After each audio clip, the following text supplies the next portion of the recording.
Hallelujah. Yeah. Ole wa dunia na bahari mana iblis ameshushwa kwenu.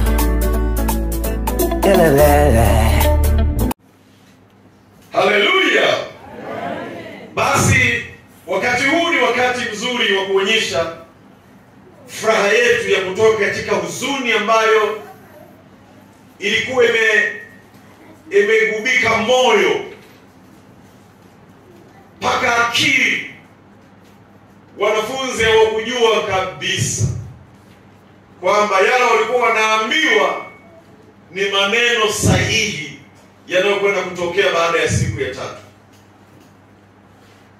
Walifikiria hata ni mifano ya kiroho tu.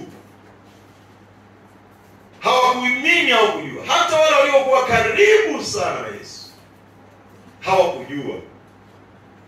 Ndio maana kila mmoja alikuwa anashangaa, amefufuka. Hata wale waliokuwa wameweka ulinzi makaburini, kwamba yule mjanja alisema siku ya tatu atafufuka, kwa hiyo tuweke walinzi. Alipofufuka hakuna aliyeweza kustahimili ile nguvu ya kumtoa ndani ya kaburi. Walikuwa kama wafu. Walinzi wote, hakuna aliyeweza kuinua kichwa. Wote walianguka kifafa, walianguka pale, walizimia, walipoteza fahamu. Hawakujua nini kinaendelea tena. Mwanaume wa wanaume ametoka kaburini. Mauti imeshindwa kumshinda, kumkamata. Haleluya. Unajua tunaona kama kawaida kwa sababu hatukuwepo. Lakini kama ulimwengu wa kiroho wako utaingia ndani katika tafakari tuliyojifunza jana, ukaliona tukio lilivyofanyika na utimizo wa zile ahadi, nini matokeo ya kufufuka, moyo wako lazima uachilie furaha ya kweli, sio ile ya kujifanyisha. Unajua kuna watu wanafurahi kwa kujifanyisha. Hata akikenua meno, akicheka, unaona tu jinsi, unaona kabisa kwamba hii ni ya kujifanyisha. Yaani sio furaha kutoka ndani. Yaani huyu mtu basi inabidi tu kwa sababu zake wamecheka na anacheka kimkumbo. Lakini furaha inayotoka ndani, unajua kwa nini ufufuo wa Kristo ndio umesimika mizizi yote ya ukombozi wa mwanadamu. Kama angeliishia kwenye kufa tu, mapepo walikuwa wamefanya sherehe, mashetani wote wanakula pilau zao kwamba sasa, alisema naokoa, alisema anatenda miujiza, alimfufua Lazaro, naye sasa ajifufue. Walifanya sherehe, walitamka maneno mabaya ya kila namna. Ghafla mambo yalibadilika. Walishangaa, ulimwengu mzima unatikisika kwamba amefufuka mkombozi wa ulimwengu. Haleluya. Haleluya. Kwa kweli ilikuwa ni siku iliyotengeneza historia ambayo leo tunaihubiri, tunaisherekea. Wakati watu wanapokaribia kufa, huwa wanatoa mahusia. Na watu huwa ni waaminifu sana kushika mahusia anayozungumza marehemu kabla hajafa. Alisemaga hivi: ukikiuka, mizimu si na laana isije kufuata. Kama alisema si mtaenda kunizikia wapi, watu watafuata alivyosema marehemu. Alitoa mahusia, vitu hivi na hivi na hivi wapewe watu fulani, hata kama si watoto wake kuzaa, alisema. Kwa hiyo mahusia ya wakati wa mwisho marehemu anaondoka, yanakuwa na nguvu sana katika jamii. Lakini hakuna sasa marehemu aliyefufuka alafu aseme jambo sasa baada ya kufufuka. Yupo tu mwanaume Yesu Kristo, haleluya. Alipofufuka alisema maagizo, mafundisho ya kuyaishi. Sasa wakati huu tunataka tuone alipofufuka Bwana Yesu alisema nini. Kile alichosema baada ya kufufuka. Kibinadamu, kama angekuwa mtu mara nyingine tu amefufuka sasa hivi, huko ulikuwa unaona nini? Hivi ulienda hivi vipi? Hivyo za siku ulikuwa kweje? Huko mlikuwa. Kwa hiyo watu watatamani kujua labda aliona nini na hivi. Lakini katika umungu, kwa maana Yesu Kristo, hakuna aliyeweza kuuliza maswali hayo na nini. Kila mmoja alikuwa anategemea tu apokee maelekezo, maagizo. Sasa tuyasikie aliyoyasema. Kwa wale ambao wamekwisha kupitia zile Injili kama tulivyotangaziana, basi unaweza kuwa unapata mafafanuzi, mara nyingine ufunuo kadha wa kadha ambao labda hukuona wakati unapitia. Na kama ulikuwa haujapitia, basi bado unayo nafasi kabla siku haijaisha. Soma zile tu Injili kwenye maeneo yale tu. Yesu kwake, kufa kwake, kufufuka kwake, maagizo haya yanatolewa, yatakuongezea hatua nyingine kubwa katika safari hii. Sasa tuone vitabu viwili. Kitabu cha Mathayo sura ya 28 na ule mstari wa 16 mpaka wa 20. Alipofufuka akasema maneno haya: na wale wanafunzi 11 wakaenda Galilaya mpaka mlima ule aliowagiza Yesu. Nao walipomuona walimsujudia. Lakini baadhi yao waliona shaka. Unaona? Waliona shaka. Yesu akaja kwao akasema nao, akawaambia, nimepewa mamlaka yote mbinguni na duniani. Basi enendeni mkawafanye mataifa yote, sio mawili au matatu, mataifa yote kuwa wanafunzi, kiwabatiza kwa jina la Baba na la Mwana na Roho Mtakatifu, na kuwafundisha kuyashika yote niliyowaamuru ninyi. Na tazama, mimi nipo pamoja nanyi siku zote hata ukamilifu wa dahari. Mambo matatu hapo tunayoona. Anatoa agizo, nendeni kawafanye wanafunzi.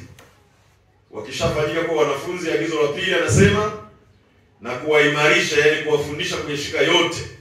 Kuwaimarisha ndio ni agizo. La tatu anatoa ahadi. Anasema nitakuwa nanyi kila mahali mpaka ukamilifu wa dahari. Kwa hiyo hakuna mtakaposhuhudia, mtakapokwenda mimi nisiwepo. Kila mtakapokanyaga nitakuwa pamoja na nyinyi. Kwa hiyo anatoa maagizo hayo mawili pamoja na ahadi ya kukumilikisha uwezo wake, mamlaka yake itakayokuwa inafanya kazi pamoja na wewe. Cha msingi ni kujitambua. Na anaposema enendeni, hiyo ni komandi. Hiyo ni agizo ambalo halihitaji kupiga kula. Hiyo ni amri. Unaambiwa kachote maji glasi moja ulete hapa. Hauhitaji kupiga kula wala najisikiaje wala nini. Ni kupiga tu saruti, afande, yes afande. Moja kwa moja unakwenda kuchukua ile glasi ya maji. Kwa hiyo tunapewa agizo, nendeni mkawafanye watu wote, kila utakayekutana naye. Usiseme bwana huyu ni wa dini fulani, huyu ni wa dini fulani. Wengine wakikutana mtu akajieleza dini yake, basi mtu anaomba msamaha, basi samahani. Yesu hakusema watu wa dini fulani tu, alisema wote. Kila ambaye hajafanyika kuwa mwanafunzi wa Yesu kuokoka, umfikie mara baada ya kufufuka. Zaidi ya kula chakula maalum ulichoandaa, vaa mavazi mazuri jinsi ulivyoandaa, bado kuna ulimwengu wa roho ambao kusherehekea kwetu kiroho ni tofauti na ulimwengu. Ulimwengu unaishia kusherehekea kwenye mwili. Watavaa mavazi mazuri, sawa, lakini kwenye roho, katika ulimwengu wa roho hawana kitu cha kufanya. Sana sana katika ulimwengu wa roho wanachokifanya ni kumuudhi Yesu. Nakumbuka kabla sijaokoka, siku za sikukuu kama hizi, Pasaka, Christmas, ndio ilikuwa siku maalum za kunywa pombe, za kuvuta bangi, za kufanya kila namna ya uasi. Na wale wa ulimwengu ndivyo wanavyofikiria kwamba sherehe maana yake ni kutenda dhambi sana, ndio starehe, ndio maana ya sherehe. Kwa hiyo wanamuudhi sana Mungu. Na ndio maana Yesu akija kulinyakua kanisa nyakati za sherehe kama hivi, watu wengi sana wataenda jehanamu, ambao kama isingekuwa siku ya sherehe wangeponea chukuchuku kuingia mbinguni. Siku kama ya leo kuna watu ambao wanauweka wokovu uwe vuguvugu. Wanajiingiza kwenye sherehe za kujinajisi, za kuanza kufanya vitu ambavyo Mungu amevikataa. Wao wanatafsiri ya kwamba ndio furaha, ndio sherehe, ndio starehe, badala ya kutimiza kumbukumbu ya lile tukio linamaanisha nini. Lile tukio linamaanisha kuwaleta watu maelfu kwa Yesu, kwamba nimekufa na kufufuka, watu wote waje kwangu, nendeni mkawalete, kawakusanyeni mniletee. Hiyo ndio sikukuu hasa ya Pasaka.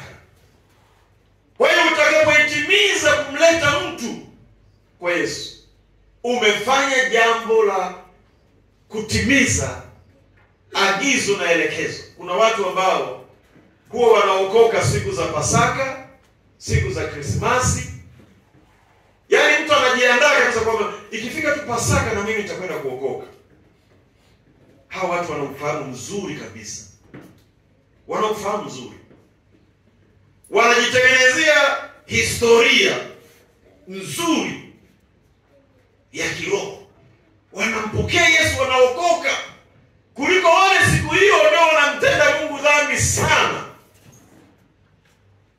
Sasa kuokoka siku kama ya leo ni baraka kubwa, ni historia kubwa sana mbinguni.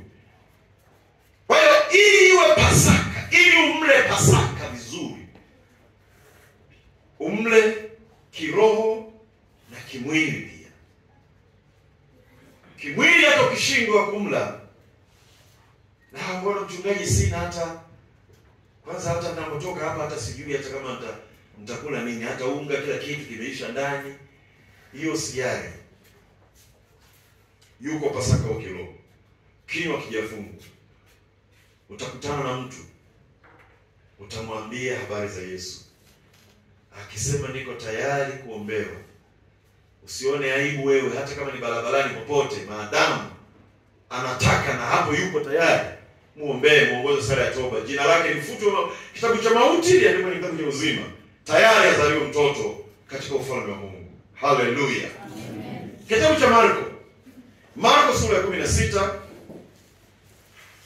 na ule mstari wa 14 mpaka wa 20.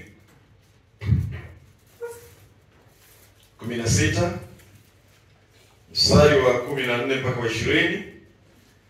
Na hapo anasema kile ambacho baada ya kufufuka akifanya.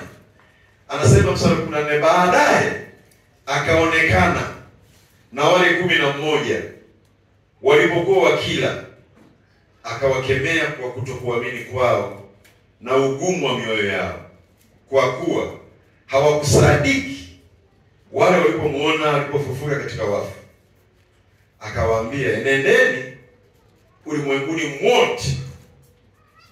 mote, kila mahali unapoweza kufika, iwe kwa kutumia passport, iwe kwa kutembea kwa miguu, iwe chochote kile, mkaihubiri Injili kwa kila kiumbe.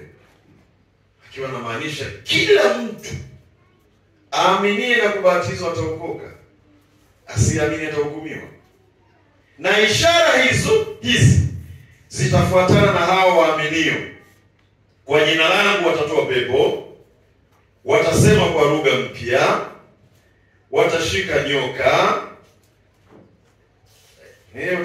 nyoka, hata wakinywa kitu cha kufisha hakitawadhuru kabisa. Wataweka mikono yao juu ya wagonjwa, nao watapata afya. Basi Bwana Yesu baada ya kusema nao, akachukuliwa juu mbinguni, akaketi mkono wa kuume wa Mungu.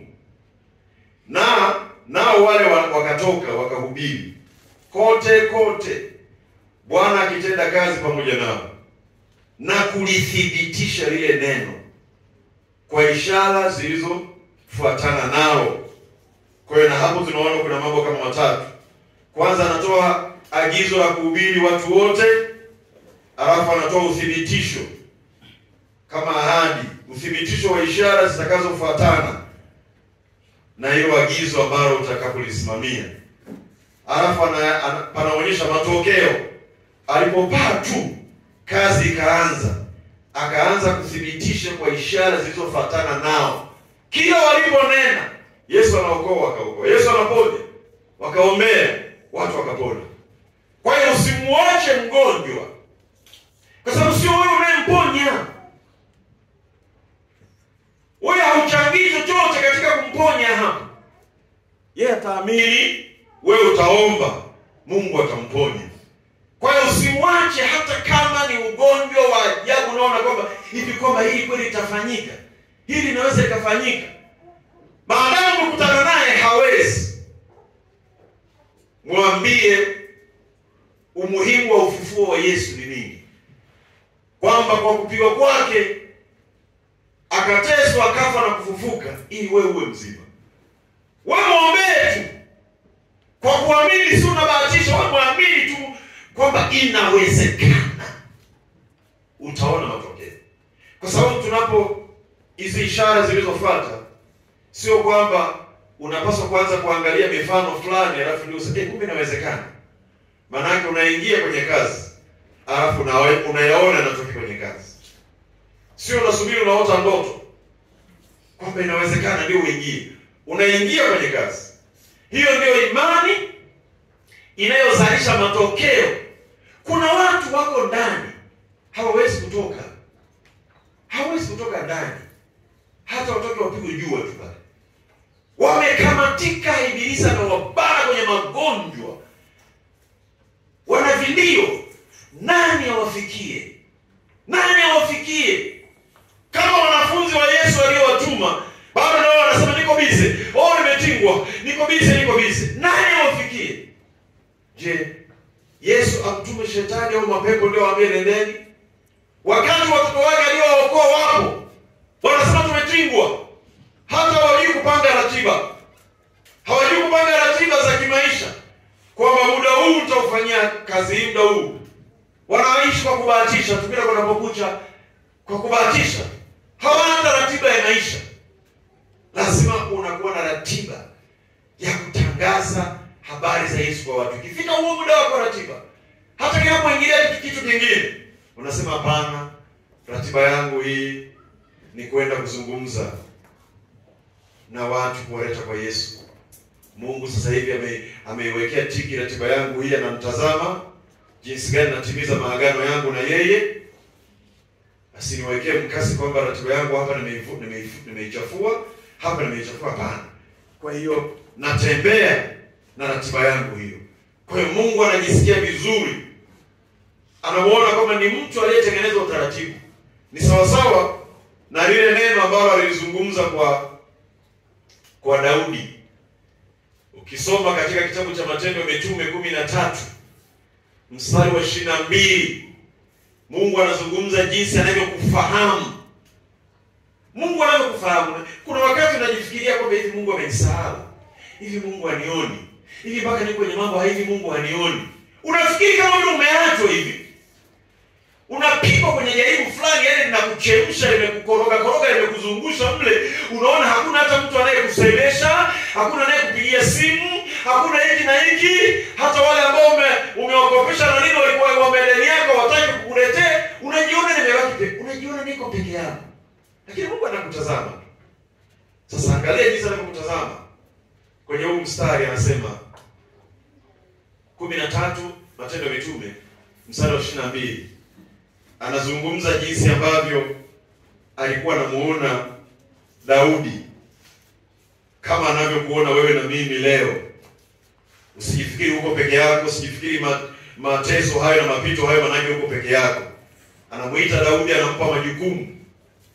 Matendo 13:22 anasema, na alipokwisha kumuondoa huyo, akamuinua Daudi awe mfalme wao, ambaye alimshuhudia akisema, nimemuona Daudi mwana wa Yese, mtu anayeupendeza moyo wangu.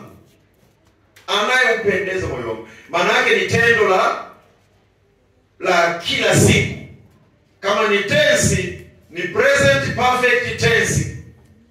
Anayeupendeza moyo wangu, atakaye, sasa future, atakaye yafanya mapenzi yangu yote.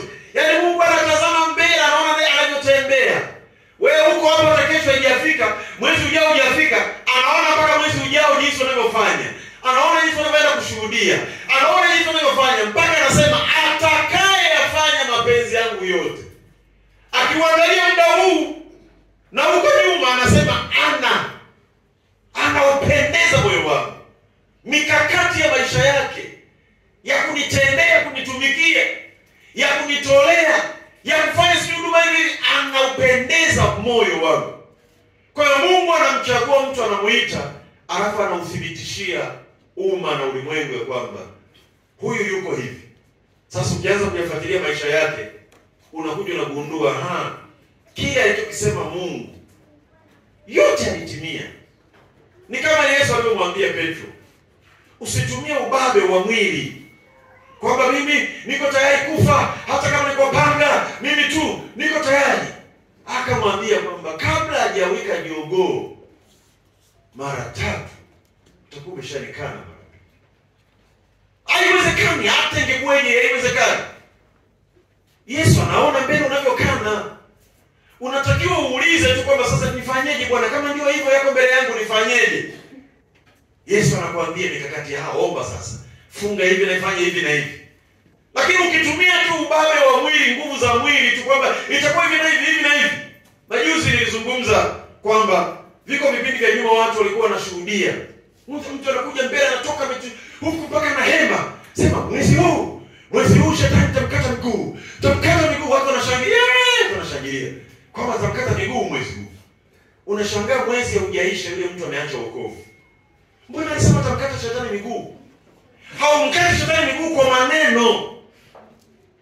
Kwa maneno tu ya kuzungumza tu na nini? Una nguvu kiasi gani? Una nini unachofanya kinacholeta kushinda dhidi ya mapambano yaliyopo katika ulimwengu wa roho? Haleluya. Kwa hiyo ndio maana tuna nafasi ya kukusanya nguvu katika Pasaka hii ili tuweze kuthibitisha tunakulaje Pasaka na watu wetu. Usikubali kama umeandaa chakula, umekaribishwa, chochote kile, umekwenda mahali popote, kama ni sehemu ya kwenda kwenye mapumziko fulani, ya kwenda kwenye garden fulani ambako ni mapumziko, nataka kwenda kutafakari vyovyote, hakikisha katika namna zote, kona zote, unaipata roho moja ambayo haijui uzuri wa wokovu, alafu naiambia habari za Yesu. Yesu atakutazama, atatabasamu. Toka nyumbani mwako, kama hakuna hata aliyekuja, nenda. Wako watu wanazunguka sana, wanatembea, wanasema wanasherehekea huku na huku. Wako wanafanya madudu maajabu. Wako wanatembea uchi. Wengine utamwambia, binti yako, mama yangu, unajidhalilisha. Yesu angekuwa ndani yako, heshima yako na utu wako huu ungejua jinsi ya kuutunza. Kwa hiyo unapaswa kuokoka. Wathesalonike wa kwanza sura ya 4 mstari wa 4 anasema Wathesalonike wa kwanza sura ya 4 mstari wa 4 anasema ujiheshimu au utu wako. Anasema hivi, sijalikariri vizuri, ngoja ni andiko nalijua tulisome. Anasema hivi Wathesalonike wa kwanza 4:4 anazungumza kuhusu roho na mwili. Anasema hivi, kila mmoja wenu ajue kuuweza mwili wake katika utakatifu na heshima. Kujua kuuweza mwili katika utakatifu na heshima. Juzi iliyopita alinipigia simu binti yangu moja, akaja ofisini, ngani alikutana naye kuwepo pale. Nikamwambia, tukakubaliana, akasema nahitaji hapa na haya. Nikamwambia, binti yangu, ulivyovaa hivi uko uchi tu mbele zangu, angalia kila kitu kiko wazi. Haya sio mavazi ya kuvaa. Na hicho anachozungumza kuhusu Mungu, ili Mungu akutendee, kuna wokovu kamili. Kama unakiri wokovu na hii, akamwambia, sasa kesho njoo. Wewe nenda tu kesho njoo. Hakuonekana mpaka leo, hajapiga simu mpaka leo. Kwa hiyo alikuja kujaribu, alikuwa anahitaji msaada, anajua mwenyewe. Huyo Bwana ni shahidi. Kwa hiyo kujua kuuweza mwili wako katika utakatifu na heshima. Utakatifu ni kitu tofauti, heshima ni kitu tofauti. Utakatifu na heshima. Kwa hiyo Mungu anayaona maisha yetu. Mungu akamuona Daudi, akatoa tangazo kwamba huyu kijana ninamfahamu jinsi anavyoupendeza moyo wangu, jinsi atakavyo fanya, nitakavyokuwa na mtumwa na hivi, yaani ni mnyenyekevu, atakuwa anatii, anatekeleza. Je, ni jinsi gani Mungu anavyokutaka kutenda jambo lake? Unasema mimi nitapata hasara kwenye nani hii. Kwa hiyo unaona, uendelee kupata faida kwenye miradi yako na maisha yako, ili biashara ya Mungu ya faida ya kupata roho za watu waliopotea, unaona, hata watu endelee kupotea, lakini faida yako iendelee kuimarika. Bado ujihesabu ya kwamba ni mtoto wake, ni rafiki yake. Hautakuwa kwenye sehemu ya moyo wake na furaha yake. Biashara ya Mungu kubwa kuliko zote duniani ni biashara ya kuipata roho iliyopotea. Hiyo ndiyo biashara kubwa ya Mungu. Huwezi kulinganisha na biashara yoyote unayoifikiria inayokuingizia, inaweza kufanya kitu chochote. Biashara ya Mungu ni kuipata roho iliyopotea. Na hiyo ndio Pasaka. Funika macho yako. Muda wetu ni saa 6 tayari kasoro dakika 2.